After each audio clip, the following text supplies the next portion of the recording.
आज की जो महासभा थी कि किन किन विषय पर थी और यहाँ पर आज की महासभा थी जो विषय थे वो गांव के लिए बेहतर विषय थे, मगर हमने खुद भी एक लेटर दिया हुआ था कि यार कोविड का जो मामला चला है शहर में उस पर चर्चा करने के लिए विषय रखा जाए, मगर वो नहीं रखा गया।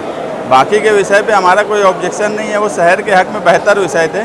मगर कोविड जैसे हालात 24 मार्च को नेशनल लॉकडाउन होने के बाद मालेगांव शहर में 8 अप्रैल को पहली मर्तबा कोविड के पेशेंट निकले। इस 15 दिन के औकात में मालेगांव महानगर पालिका ने उसकी कोई तैयारी नहीं की। अगर ये 15 दिन उनके पास था तैयारी के लिए, अगर तैयारी करके रखते तो 8 अप्रैल को जो पेशेंट मिले उनकी सही ढंग से ट्रीटमेंट किया जा सकता था। मगर उस वक्त जब अचानक पेशेंट मिले तो महानगर पालिका खुद घबरा गया। सिविल में उनके पास इंतजाम नहीं, जीवन नहीं, मंसूरा, यानी एक के बाद एक उन्हें कुछ समझ में नहीं आ रहा था। जबकि 15 दिन का वक्फा उस दरमियान था जहां वो सब चीज़ क्लियर कर सकते थे। मगर जो भी बात हुई पेशेंट का, इसकी वजह से सराय अमवात बढ़ गई। जीवन हॉस्पिटल में अगर कोविड के मरीज वहाँ गए तो स्टार्ट में जो मरीज गए वो ब्लड प्रेशर, शुगर, हार्ट, इन सब के मरीज गए। मगर वहाँ कोई डॉक्टर इनका स्पेशलिस्ट नहीं था। वहाँ कोविड के लिए 2 टेबलेट दी जा रही थी, कोविड का ट्रीटमेंट किया जा रहा था। मगर सूफी साहब का डेथ जो है वो शुगर से हुई। अब वहाँ शुगर के लिए उनके पास कोई डॉक्टर नहीं था। ऐसी प्रेशर, तो ये सब इंतजामात कारपोरेशन के नहीं थे, जिसकी वजह से अमवात की शरह मालेगांव शहर में स्टार्ट में बहुत ज़्यादा बढ़ गई। और ऐसे हालात में जब इतनी अमवात बढ़ गई और मुसलसल अखराजात भी जब इनके देखे गए कि एक के बाद एक हॉस्पिटल बंद करना, एक जगह बंद करना और दूसरी जगह शुरू करना, ये बेजा अखराजात मालेगांव महानगर पालिका ने शुरू किया। अपना मंसूरा हॉस्पिटल को बंद किया, हज कमेटी में वहाँ के मरीज उठा के लाए। ये कोई सही दिमाग वाला आदमी ऐसा करेगा, ऐसा हम मान ही नहीं सकते। आपको नहीं लगता कि जो अखराजात कोविड के नाम पर बताए जा रहे हैं इसके बारे में हिसाब देना चाहिए कारपोरेशन में? हमने महागठबंधन आघाड़ी की गठ नेता शाहनहीन ने अभी महासभा में बोला कि डेड कोविड कमेटी की सराय अमवात जो भी मौत हुई है उसका रीज़न क्या है, वो कमेटी बनाई जाए, डेड कोविड कमेटी, और उसमें ये सारे मामलात आ जाएंगे। और कोविड एक्सपेंसेस कमेटी के अखराजात जो किए गए हैं वो क्यों किए गए, क्या उसकी ज़रूरत थी, एक कमेटी बन के अगर उसका ऑडिट हो, ये दोनों कमेटियां, तो आवाम के सामने सारी बातें आ जाएंगी। और ये मीटिंग में तो वो विषय नहीं लिए, हम अगली मीटिंग में भी वो बात रखेंगे कि ये दोनों कमेटी बनाई जाए, क्योंकि जो लोग यहाँ पे जिनकी मौत हुई है वो भी हमारे लिए बहुत ही अफसोसनाक बात है कि ऐसे लोग मालेगांव में जिनका इंतकाल हुआ, हमारे लिए सरपरस्त की हैसियत, हमारे लिए नहीं शहर के लिए सरपरस्त थे, आज वो हमसे बिछड़ गए। दूसरा, जो कारपोरेशन का खर्च है, जो 14 वित्त आयोग का खर्च है, कमिश्नर साहब का ये बोलना कि कारपोरेशन का खर्च नहीं है, जबकि जो रिपोर्ट मिली है वो कारपोरेशन का ही खर्च है। 14 वित्त आयोग जो सरकार पैसा देती है वो हर महानगर पालिका को दिया जाता है, कुछ पैसा उसमें से खर्च किया गया।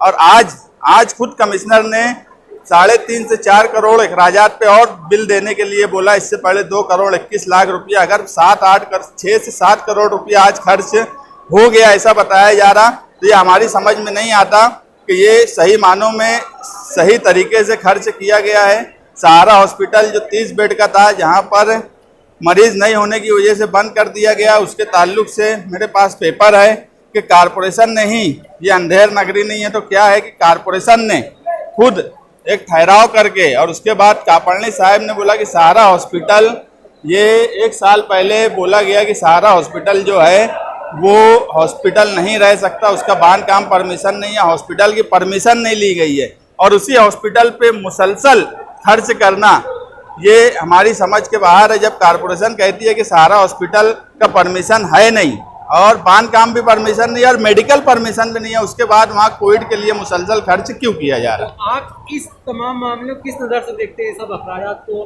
क्या ये कोई बहुत बड़ी कोई घपलेबाजी हो रही है या बेजा खर्च किया जा रहा है, या कोविड के नाम पर अपना उल्लू सीधा किया जा रहा है? कोविड महामारी के नाम पर बरसरे इक़्तिदार और कमिश्नर ये अब ठेकेदारी शुरू कर दी है। अब लोगों का काम करना इनका मकसद होता तो आज की पोजीशन में एक सरकारी हॉस्पिटल को कोविड डिक्लेयर करके वहाँ पर सारे इंतजामात किए जा सकते थे, जो बाद में भी शहरियान के काम आता है। ये पहले दिन से हमारा बोलना है, मगर एक जगह, ये तो आम बात है, आम सोच, आप भी सोच सकते हैं कि एक जगह बनाने के बाद उसको बंद करना, दूसरी जगह बनाना, फिर उसको बंद करना, तीसरी जगह बनाना, ये ठेकेदारी करने का एक तरीका है। और अब इस महामारी के नाम पे भी बरसरे इक़्तिदार और कमिश्नर ठेकेदारी करने की राह पे लग गए हैं। तो इस वक्त जो कारपोरेशन के अपोजिशन में, तो क्या आप लोग इसके लिए किस हद तक कदम उठाएंगे, आगे का आपका लाएअमल क्या है? हम तो सबसे पहले ये दोनों कमेटी बनाने पर जोर देंगे। अगर अगली महासभा में या कोई स्पेशल महासभा इसके ताल्लुक से नहीं बुलाई गई कमेटी बनाने के, तो हम उसके बाद इसको हाई कोर्ट तक भी जाने की बात आई तो हम जाएंगे। लेकिन आज हम पहली लड़ाई यही लड़ेंगे कि महानगर पालिका मरने वालों का ऑडिट करे, जो खर्च हुआ है उसका ऑडिट करे। अगर ये नहीं हमारी बात सुनी जाती तो फिर हम ऊपर तक जाएंगे। हॉस्पिटल में जो लापरवाहियाँ बताई जा रही हैं, लोगों का ये कहना है कि लीडरान क्या कर रहे हैं। जो हॉस्पिटल के अंदर बहुत सारे वीडियोस आए कि इस तरह की चीज़ें हुई उनके साथ, पेशेंट के साथ, तो इसके मुतालिक आप क्या कहना चाहेंगे? नहीं, देखो, मैं एक बात आपको साफ बोलूँ कि जो शुरुआत में सराय अमवात हुई उस वक्त मैं दूसरे लीडर पे भी इल्ज़ाम नहीं दूंगा, मैं खुद की बात बोलूँगा कि हॉस्पिटल में जाके समझना, ये मैं खुद भी नहीं किया। मैं खुद भी डरा हुआ था, मैं खुद भी दहशत ज़दा था, तो दूसरे के बारे में मैं क्या बोलूँ।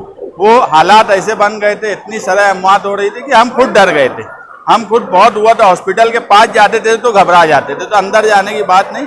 ये लापरवाही अगर ये बोली जाए कि हमसे भी हुई है तो इसमें कोई दो राय नहीं। जैसे कि जलगांव में 100 अमवात हुई तो वहाँ पर एक कमेटी बना दी गई जांच के लिए, और शहर मालेगांव में तकरीबन 1200 से ज़्यादा अमवात होने पर ऐसा कोई भी लाएअमल इख्तियार नहीं किया गया।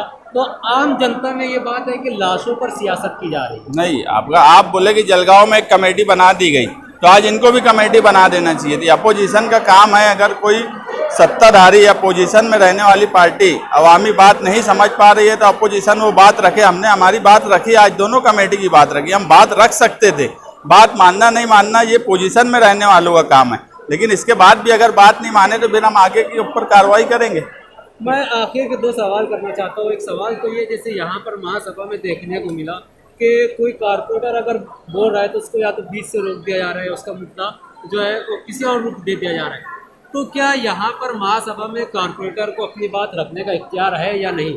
नहीं, यहाँ तो बस ऐसा है, लिमिट रहती है, कोई टाइम लिमिट नहीं है, ना ही कोई बात रखने का इख्तियार है।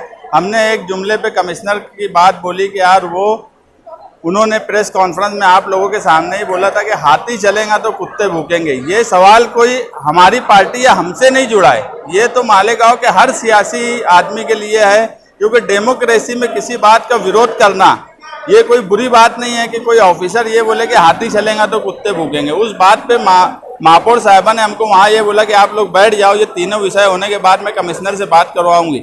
मगर अब ऐसा हो गया कि राष्ट्रगीत को भी बरसरे इक़्तिदार एक हथियार की तरह इस्तेमाल करने लगा कि वो 3 विषय हुआ, वो फौरन राष्ट्रगीत शुरू कर दिया। अगर उस बीच हम कुछ बोले तो हम देशद्रोही हो जाएं। तो इस तरह की चालाकी इक़्तिदार में रहने वाले लोग कर रहे हैं, जो कि डेमोक्रेसी के लिए अच्छा नहीं है। और एक आखिरी सवाल ये है कि महासभा कारपोरेशन में होने की बजाय यहाँ पर क्यों?